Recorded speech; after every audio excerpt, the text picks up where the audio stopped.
Tadi mau record dulu. Oke. Yang sekarang kita mau bahas tentang ketidakpastian pada pengukuran. Minggu kemarin Ibu sudah memberikan contoh kalau kita menggunakan mistar, mikrometer sekrup, dan jangka sorong, itu kan apa namanya? Oh, Riyad ada. Oke, sip. Jadi masuk semua ya. 10 MIPA 7. Jadi kita nanti hasil pengukuran yang kalian dapatkan nanti dilaporkannya itu harus seperti apa. Nah kalian kemarin udah coba menulis laporan hasil pengukurannya ditambah cara menulis ketidakpastian pengukurannya. Tentu saja akan berbeda-beda bergantung dari alat ukur yang kalian gunakan. Gitu. Kemudian, nah ini yang akan kita bahas yang pertama adalah error, tentang error atau kesalahan. Biasanya pada saat proses pengukuran ini akan terjadi error atau kesalahan. Nah, jadi ada penyimpangan nilai yang diukur dari nilai benar, jadi dari nilai yang sebenarnya. Kalau misalkan kalian ngukur kira-kira ini si A ngukur panjang atau diameter tutup botol itu misalkan 7,56 cm misalkan ya, atau 5,65 cm. Kemudian si B ngukur 5,66 cm. Bu, ini mana yang benar gitu kan.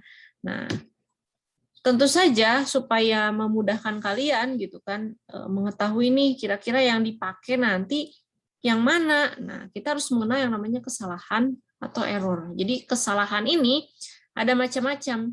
Yang pertama ini ada keteledoran disebabkan oleh keterbatasan pengamat. Biasanya karena tadi si A misalkan ngukurnya 5,65 cm, kemudian si B ngukurnya 5,66 cm, bisa jadi Bu, yang si B matanya udah nggak begitu bagus, misalkan Bu ada rabun, Bu saya silindris, nggak bisa lihat garis lurus misalkan ya. Nah, ini salah satu keteledoran yang disebabkan oleh keterbatasan pengamat gitu. Makanya biasanya kalau di laboratorium kita mengukur ini nggak cukup satu kali. Jadi kalau satu kali 5,65, nah kita coba ukur lagi, bisa jadi ganti.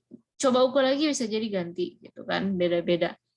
Makanya pengukuran sekali kayaknya kurang akurat, biasanya pengukurannya berulang. Ya, bisa jadi nanti hasilnya 5,65, 5,66, 5,67 atau balik lagi 5,65 misalkan. Sampai 5 kali pengukuran bisa jadi berbeda-beda hasilnya. Bu, ini nggak apa-apa, nggak apa-apa. Nanti yang ditampilkan yang mana hasilnya, nanti akan ada contohnya. Sekarang contohnya gini. Itu untuk yang contoh keteledoran yang disebabkan oleh keterbatasan pengamat. Kemudian kesalahan acak ini disebabkan fluktuasi-fluktuasi yang halus pada kondisi pengukuran. Biasanya ini misalkan kalau ngukur arus listrik, saya mengukur arus listrik gitu kan. Bisa menggunakan ampermeter yang manual atau bisa juga menggunakan multimeter yang digital. Kalau menggunakan yang digital, karena mengukur arus listrik yang bolak-balik, misalkan ya, maka nilainya yang ditampilkan di alat ukurnya itu nilainya akan berubah-ubah, jadi fluktuatif gitu. Kadang 1,22 ampere, kemudian 1,23, 1,15 misalkan, itu fluktuatif. Nah, fluktuasi yang halus ini menyebabkan kesalahan acak gitu. Biasanya diambil yang mana? Bisa diambil yang menunjukkan angka yang kira-kira paling lama lah. Gitu kan, misalkan fluktuatif tuh ada yang cepat perubahannya, ada yang kadang lama. Nah, kita ngambilnya yang itu. Tapi bisa di stop. Jadi kalau di multimeter tuh angkanya ngacak, ya kita bisa stop gitu di yang mana datanya baru itu kita boleh ambil. Kemudian kesalahan sistematis ya. Jadi kalau misalkan kesalahan sistematis ini biasanya disebabkannya oleh lingkungan atau bisa jadi disebabkannya oleh alat ukurnya. Jadi yang pada akhirnya bisa jadi karena alat ukurnya kurang bagus, misalkan kurang baik kondisinya, ya nanti akan mempengaruhi ke hasilnya juga. Gitu. Kemudian, nah penyebabnya apa aja? Penyebabnya kesalahan pengukuran bisa jadi karena kesalahan kalibrasi. Jadi penyesuaian pembubuhan nilai pada garis skala. Kan biasanya kalau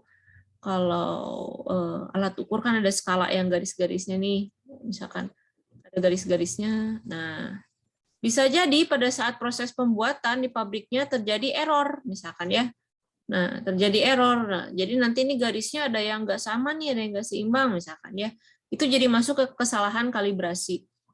Bagaimana kalau ada alat ukur yang seperti ini nggak akan bisa digunakan. Gitu. Tapi biasanya beberapa alat ukur kan sudah memenuhi proses quality control ya. Cuman biasanya kadang ada aja yang nggak bagus juga gitu. Ada yang error aja, ada pasti. Kemudian kesalahan titik nol. Biasanya pada beberapa skala yang dia pakai jarum gitu ya. Biasanya kayak timbangan tuh, timbangan yang ada jarumnya. Kemudian nggak pas nih di titik nol atau pakai neraca yang ada garisnya ini. Kemudian nolnya nggak pas nih, malahan pada saat si timbangan itu nggak disimpan benda gitu kan, kok angkanya nggak menunjukkan nol, malah menunjukkan angka 1, misalkan, wah itu udah ngaco. Gimana caranya untuk memperbaiki? Nggak usah dibuang, kalau ada alat ukur yang seperti itu ya harus dikalibrasi ulang. Biasanya tiap alat ukur itu bisa kita kalibrasi ulang. Entah itu misalkan timbangan, jarumnya kita geser lagi ke pas angka 0. Nah, itu dikalibrasi namanya ya. Gitu. Kemudian kesalahan komponen lain seperti melemahnya pegas. Nah, kayak tadi contohnya kayak timbangan gitu ya, beberapa timbangan atau neraca itu dia menggunakan pegas. Yang namanya pegas ya, atau kalian mungkin taunya kayak per ya gitu. Yang namanya pegas, elastis, yang namanya benda elastis, suatu saat dia akan berkurang elastisitasnya, maka akan melemah. Karena melemah ini dia akan tentu saja akan mempengaruhi hasilnya. Jadi beberapa alat ukur ini ada kelemahan, ada kelebihannya juga. Kemudian kesalahan arah pandang membaca nilai skala. Nah, ini makanya kenapa pada saat di laboratorium itu kita duduknya tegak gitu kan, nggak ada yang nyender, apalagi pada saat melakukan pengukuran. Kenapa? Karena kesalahan arah pandang dalam membaca nilai skala itu akan mempengaruhi. Kalau kita ngukur misalkan panjang pulpen ini, menggunakan penggaris gitu kan, kita bacanya tegak seperti ini gitu pas sejajar dengan mata, dengan kita lihatnya miring kiri miring kanan, lihatnya ke atas dari atas atau lihatnya dari bawah, tentu saja akan beda. Mending kalau mistar yang satu skala. Kalau misalkan mikrometer skrup atau jangka sorong yang 2 skala, bisa jadi malah kan kita harus melihat ada skala yang saling sejajar kan, yang segaris. Nah, itu juga nanti akan mempengaruhi kalau kalian salah gitu ya. Kalau misalkan sambil nyantai, segini ya nggak bisa. Jadi menggunakan mikrometer skrup dan jangka sorong itu juga harus tepat ketika cara membaca skalanya, karena arah pandangnya mempengaruhi. Next. Nah, ini yang kemarin kalian coba untuk melaporkan hasil pengukuran. Jadi kalau misalkan hasil pengukurannya panjang pulpen, ya misalkan di sini berarti panjang gitu kan, panjangnya berapa gitu kan. Kemudian X0-nya misalkan yang kalian laporkan adalah 10 cm misalkan ya. Di sini plus minus, nah delta X-nya adalah ketidakpastian. Gitu. Ketidakpastiannya adalah setengah skala terkecil. Karena menggunakan mistar yang skala terkecilnya itu adalah 0,1 cm, nah, maka delta X-nya adalah 0,05 cm. Maka ini plus minus 0,05, nah, pakai dalam kurung centimeter ya. Nah, itu untuk pengukuran tunggal. Pengukuran tunggal itu yang pengukuran yang dia cuma sekali aja ngukur. Jadi sekali ngukur panjangnya udah. Kalau mau ngukur diameter tutup botol, Bu, misalkan saya menggunakan mikrometer skrup atau jangka sorong, saya menggunakan jangka sorong, mau mengukur diameter tutup botol atau diameter pipa. Pengukurannya sekali, ya udah pakai ini. Gitu. Kalau misalkan pengukurannya berulang, nah ada yang namanya ketidakpastian relatif. Pengukuran berulang tuh gini, contohnya. Kita mau ngukur panjang pulpen yang tadi ini, panjang pulpen ini. Bu, saya menggunakan penggaris, misalkan saya menggunakan penggaris. Pengukuran pertama, oh ini panjangnya Bu 12,8, misalkan. Pada saat pengukuran kedua, oh 12,2. Oh ini pengukuran arus ya, sorry. Arus listrik, ampere. Jadi kalian punya rangkaian arus listrik, kemudian dihubungkan dengan ampere meter, kalian nanti terbaca pada ampere meternya, skalanya yang pertama 12,8. Nah, kalian cabut lagi ampere meternya, nah, atau enggak matiin lagi saklarnya, kalian nyalain lagi, oh 12,2. Sampai 6 kali pengukuran, ternyata Bu beda-beda yang mana yang diambil. Lah ini fungsinya pengukuran berulang supaya lebih akurat ya ceritanya. Yang pertama ya kalian cari dulu rata-ratanya ya. I-nya ini kan rata-rata arusnya ya. Jadi jumlahnya data ke I, data ke 1, 2, 3, 4, 5, 6. Jumlahkan semua dibagi jumlah data maka dapat rata-ratanya. Nah, maka masukkan ke sini nilai rata-ratanya. Kita bulatkan 12,7 atau 12,65 di sini ya. 12,7 plus minus ketidakpastian. Bu, ketidakpastiannya gimana? Karena ini pengukuran berulang, ketidakpastiannya bukan setengah skala terkecil. Tapi ketidakpastian pakai rumus yang ini. Nah, ini pakai rumus yang ini. Gimana caranya? 1/n, n-nya jumlah datanya, akar N-nya jumlah datanya 6 kali sigma I kuadrat. Jadi I-nya yang ini kalian kuadratin dulu, dapatlah ini ya sampai data ke-6, baru dijumlahkan. Sigma ini kan artinya jumlah ya. Sigma ini kan artinya jumlah. Baru kalian jumlahkan ini jumlahkan. Dikurangi jumlah data I-nya. Nah, kalau ini baru ditambah dulu ya, dari sini ke sini ditambah, baru dikuadratkan. Beda, kalau ini dikuadratkan dulu baru ditambah, yang ini ditambah dulu baru dikuadratkan. Masukkan, dapatlah hasilnya 0,14. Baru masukkan ke sini.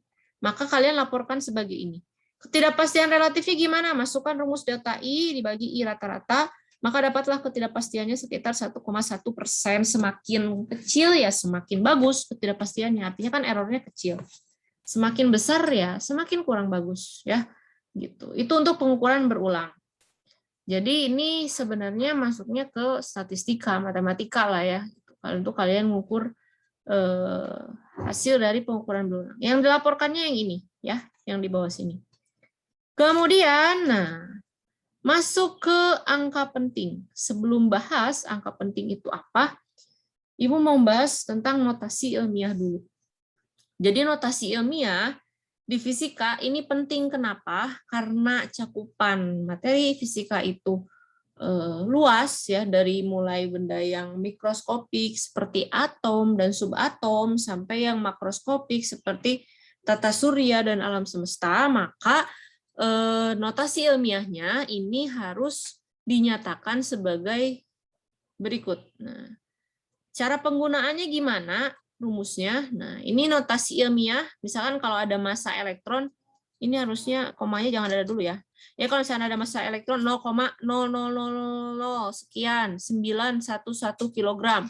Kalau kita nulis ini ribet banget, ini nolnya banyak banget ya kan. Terus kalian juga kayaknya males kalau nulis seperti ini, makanya dibuatlah notasi ilmiah. Ini bisa ringkas ditulis menjadi 9,11 kali 10⁻⁻31. Jadi komanya yang dari sini pindah ke sini. Caranya gimana? Ya hitung aja ini komanya pindahnya berapa kali. Nih 1, 2, 3, 4 dan seterusnya. Maka itu menjadi 10⁻⁻31. Kalau pindahnya 2 kali berarti pangkat min 2. Kalau misalkan 0,002 mau menjadi 2, maka 2 kali 10 pangkat berapa kira-kira? Pindahnya berapa kali? 1, 2, 3. Maka 2 kali 10 pangkat min 3. Kalau 0,00786 mau dirubah menjadi 7,86. Berarti kali 10 pangkat min berapa? Coba. Min 3. 3, betul. Ya. Berarti bisa ya. Nah, untuk yang makroskopik seperti ini juga sama. Kalau misalkan 7.807.86.000, misalkan mau Ibu ubah jadi 7,86.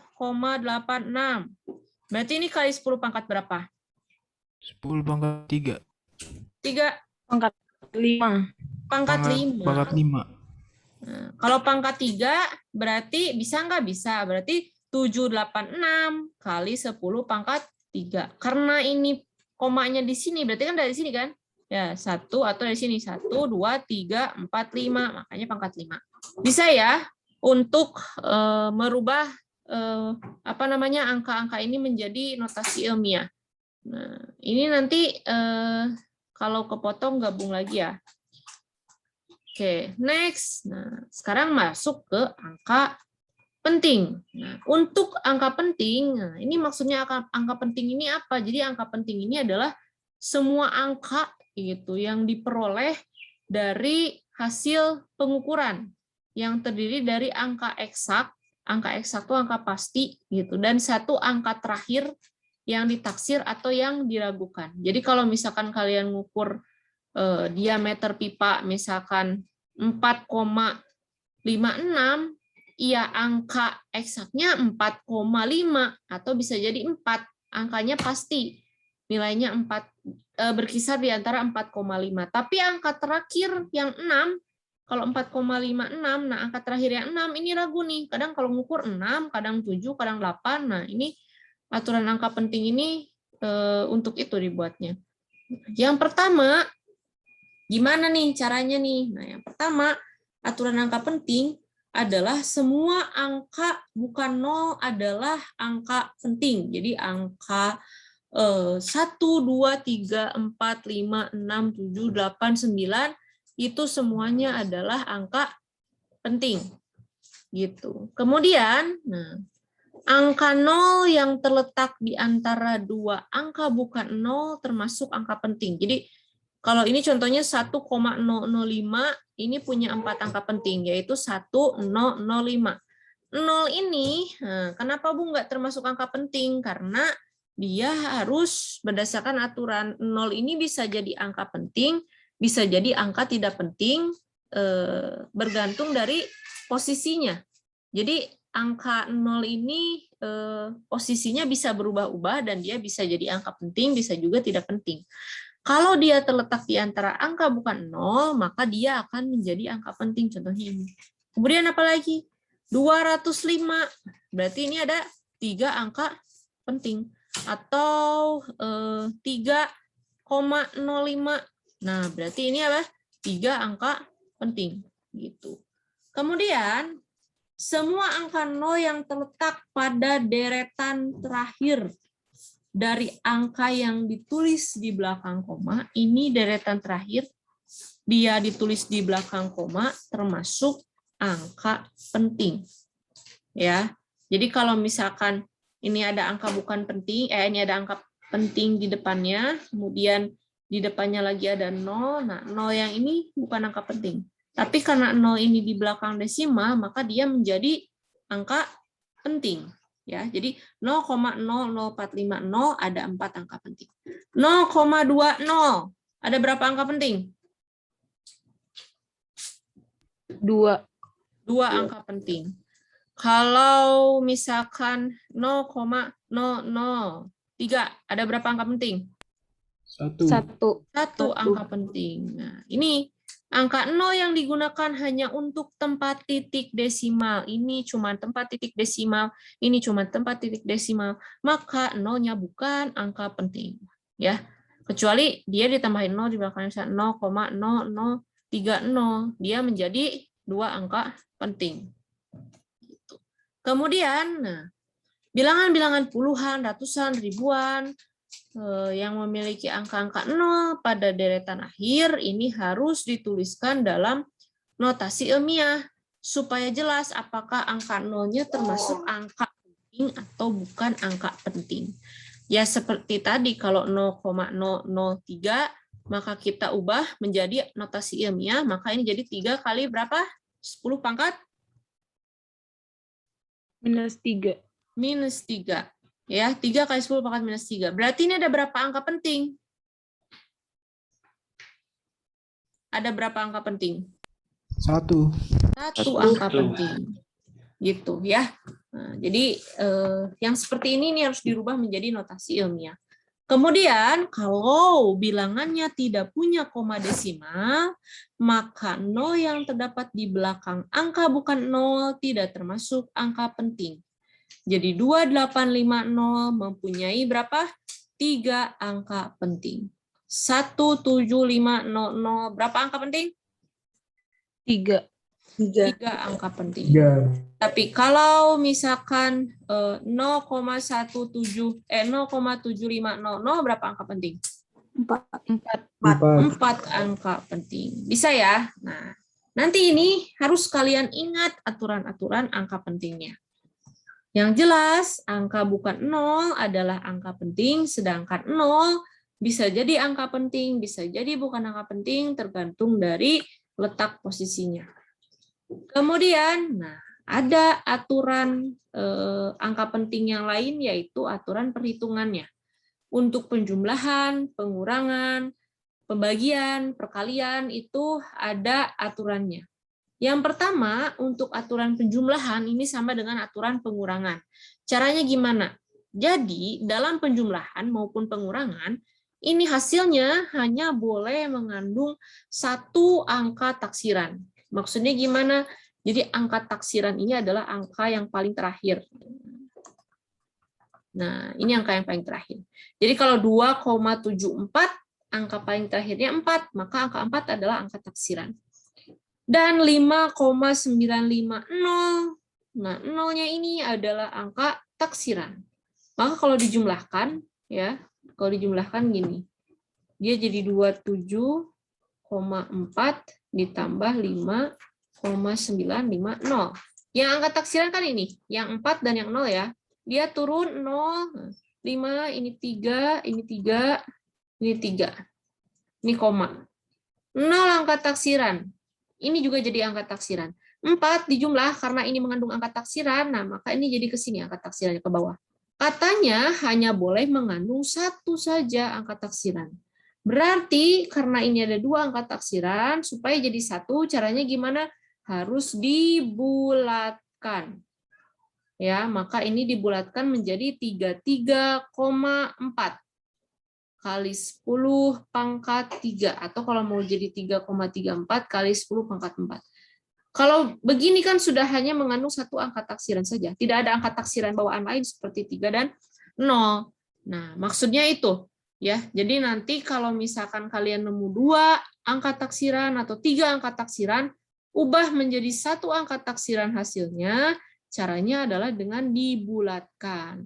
Aturan pembulatannya yang jelas kan kalian tahu, kalau di bawah 5 maka dibulatkan ke bawah, kalau di atas 5 maka dibulatkan ke atas. Tapi bagaimana dengan pembulatan angka 5? Nah, angka 5 ini kan di tengah-tengah ya. Pembulatan angka 5. Nah, pembulatan angka 5, kalau misalkan angka sebelum angka 5 adalah angka ganjil, maka dibulatkannya ke atas. Tapi kalau sebelum angka 5 ini adalah angka genap, maka dibulatkannya ke bawah. Caranya gimana? Jadi kalau ini tadi contohnya 3,35, angka sebelum